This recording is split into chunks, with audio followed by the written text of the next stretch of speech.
Hi friends, this is Margarita. Welcome to my channel, or welcome back. In my last video, I showed you how I break the blank page by creating a whole bunch of different backgrounds to use for art journaling. And in this video, I'm going to show you what I normally do for my next step, which is to create collage papers or fodder, or basically handmade ephemera that I can collage onto my backgrounds if I want to use them. And these are some examples of just some backgrounds that I have made in the past. Here's a portrait, just a little sketched and painted portrait. I also like to use those. And here's some scrap paper that I'm going to be painting over. And these are some examples of some of the collage papers that I have previously made and cut up to use in backgrounds. You can also doodle some images onto these and then cut those out. That's an option that you have. You could use repeated patterns like these hearts or dots or dashes, leaves, butterflies, pretty much anything that you favor or that you really like and enjoy.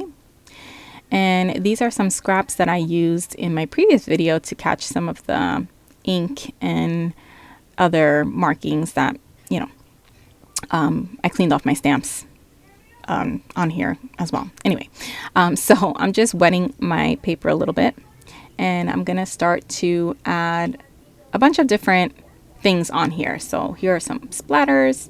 I'm gonna spread those splatters out.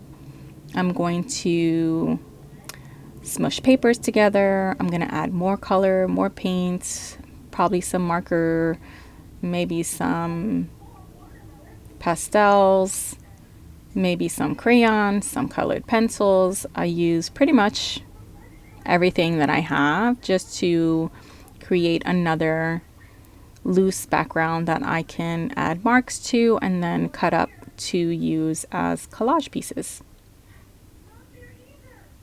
So rather than spread all of that paint, I'm just gonna flip my paper over and smush it onto the other page that I have there. And I really love this process. I find it very relaxing. I find it to be a lot of fun. And again, it's another good way to use different supplies and things that you don't normally use that is just kind of laying around in your stash.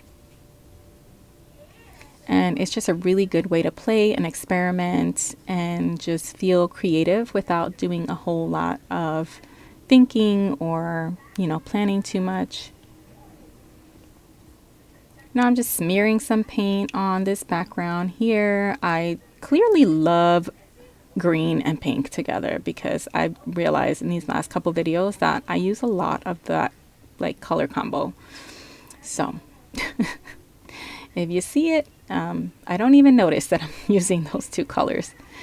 So yeah, so here we have some marks already on a background, and so I'm just going to continue adding things to these. So now I'm bringing in some blues. I definitely like to have a lot of colors in my projects and my artwork. And you'll definitely see that as you watch these pieces come together. So again, I'm just smushing that together to create different marks. Now I'm shaking up some of this spray.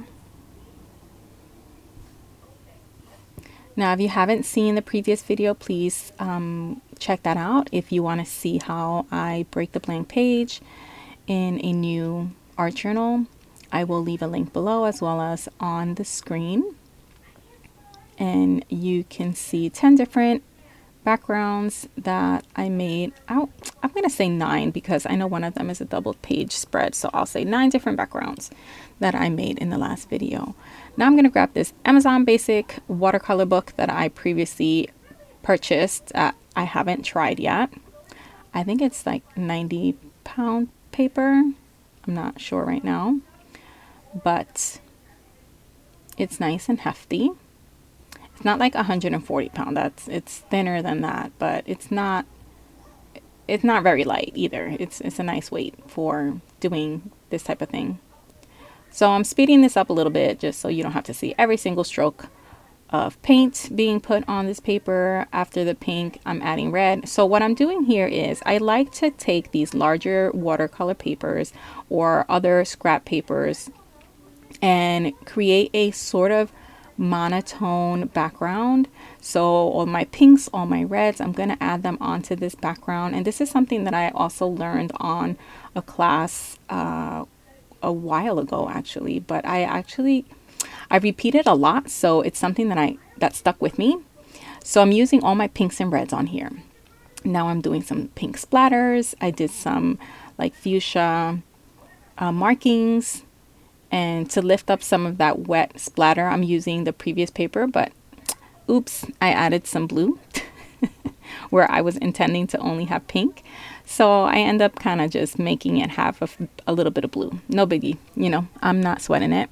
So, it's mostly pink and red and then a dash of blue.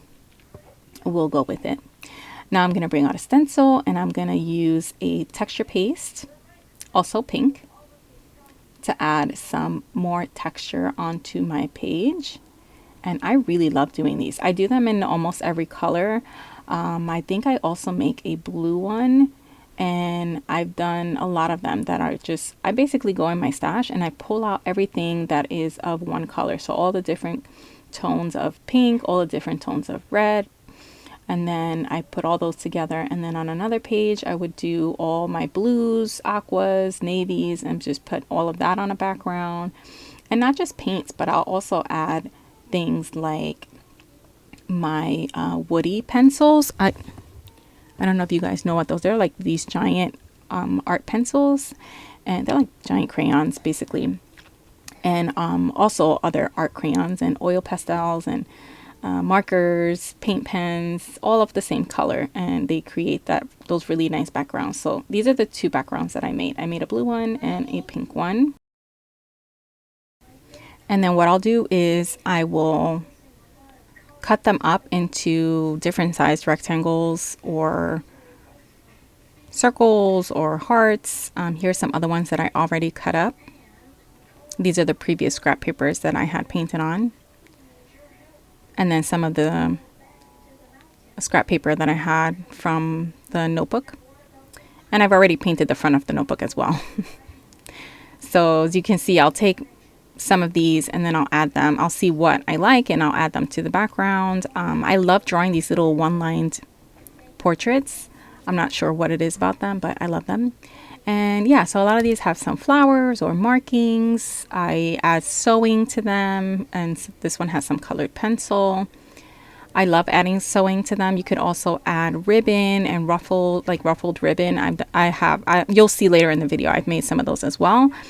You can also add, let me see, fabric pieces. You can add glitter. You can add other papers on there, other pattern papers, or anything that you feel might coordinate with the background that you've already made.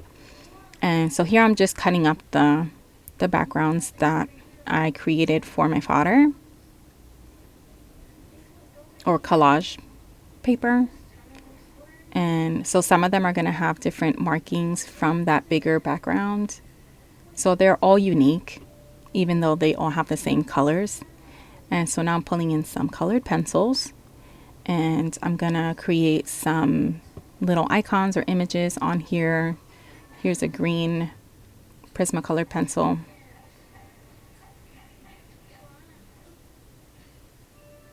And just start making some random marks on here. I'm following the pink circles that were already on there.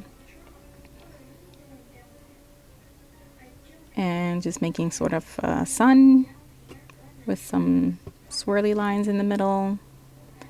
And here's another partial circle. And I just repeat that same process. And then I grab another color and I'm just going to add some other markings. I think I make one of those little faces. So these are some of my favorite icons to use in my artwork. There are these one-lined portraits.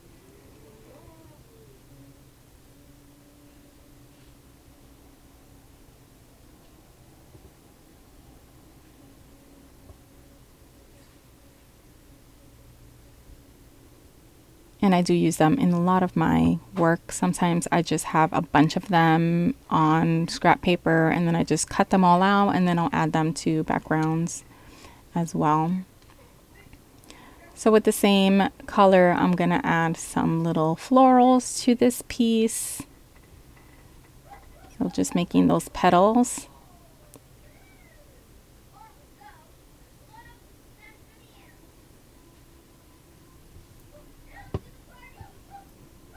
And then I'll grab a different color and fill in the petals. And this helps them to stand out against the background.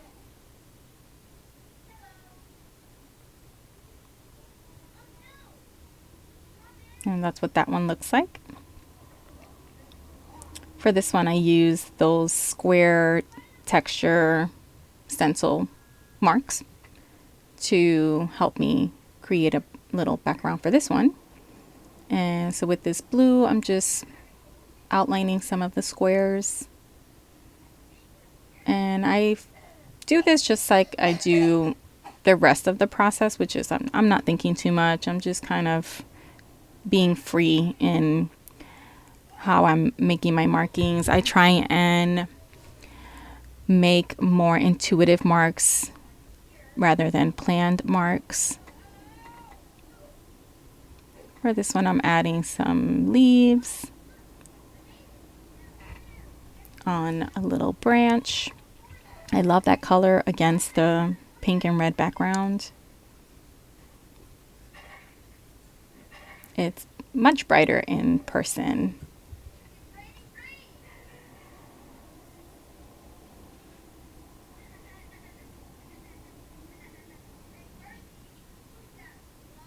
And that's what that one came out like. And I'm gonna speed this up a little bit so you can see the process, but it's not gonna take all day. So you can do other things with your time. But you still get to see the process here. And you can always forward it, or you can you can speed it up on YouTube as well. So some random little floral doodles and just tracing a circle here. Another little face.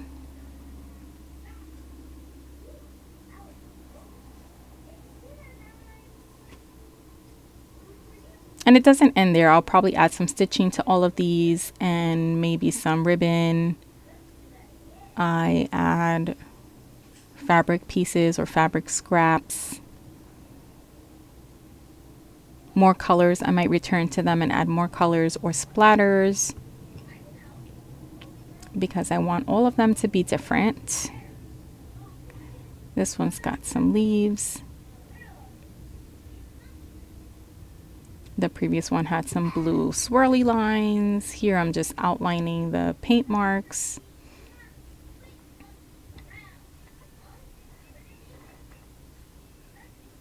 Adding some lines and dashes.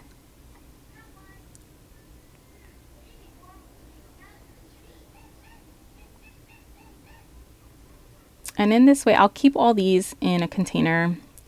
And in this way, I'm ready to go for the next step, which is to start adding them to backgrounds. Well, actually, that's not my next step. I'm lying.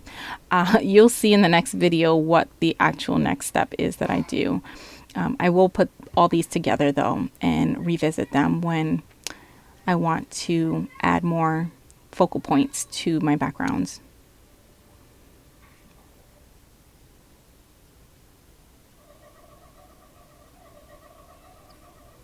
You hear stuff in the background. It's just my son is watching some videos to keep him busy for now.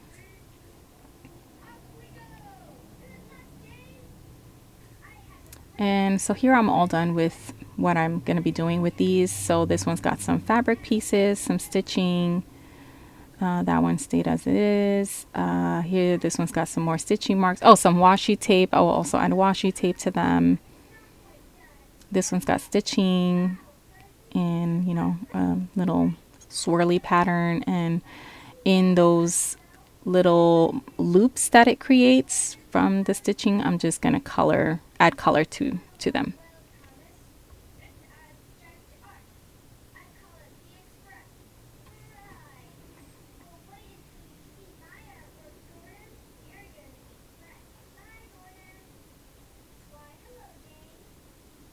And I really thoroughly enjoy this process. I think even if you don't do art journaling, if you do something like ATCs, you know, the artist trading cards, you can follow this type of process for that as well.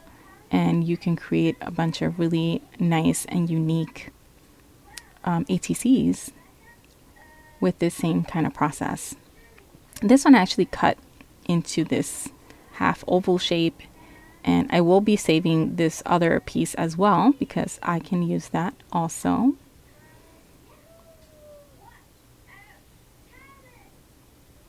And you can see here all the little pieces that I have to choose from when it comes time for this one. This piece I doodled some hearts, some circles, and some leaves, and then I'll cut them out and I'll add, I think I add some white markings to them as well.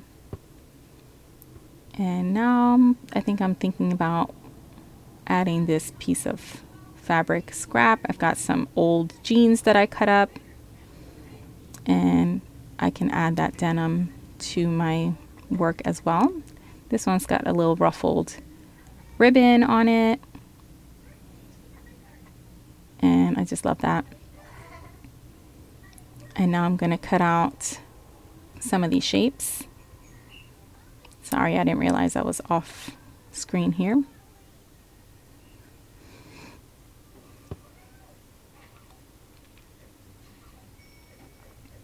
And so I decided I'm going to add this to that little collage piece right underneath the ribbon, or tucked under the ribbon, I should say.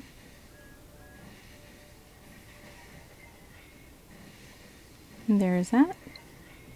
And I don't like this blank corner, so I decide I'm going to add something there too. Well, first I tried to make the paper smaller, thinking that that was going to solve my problem. It did not. So instead, I cut out the other leaf that I had drawn.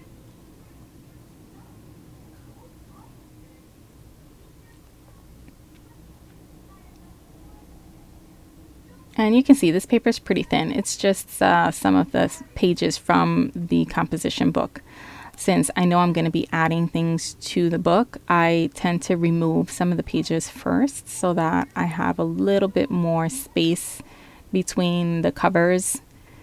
And I don't feel like it's just bulging by the time I've made my fourth page. So I decided to cut along the edge of the ribbon because if you notice, the rectangle was not, it wasn't angled correctly to my liking. So I'm just straightening that out.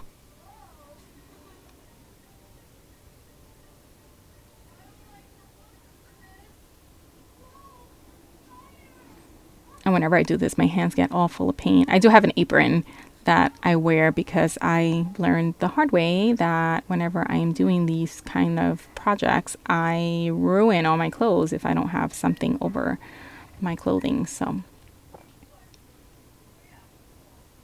now I have this little embellished rectangle that I can use in the background.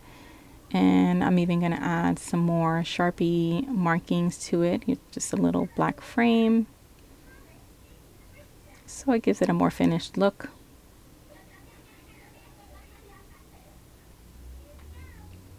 And I love that. And I'll just keep doing this with all of these pieces until I feel happy with everything I've got. Here's the other piece. I added that triangular piece of fabric with some stitching. And now I grab my white acrylic paint pen to also add some markings with.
I hope you enjoyed that. I hope this gave you some ideas, and I really hope you give this a try. And I'll see you in the next video for the next step. Bye.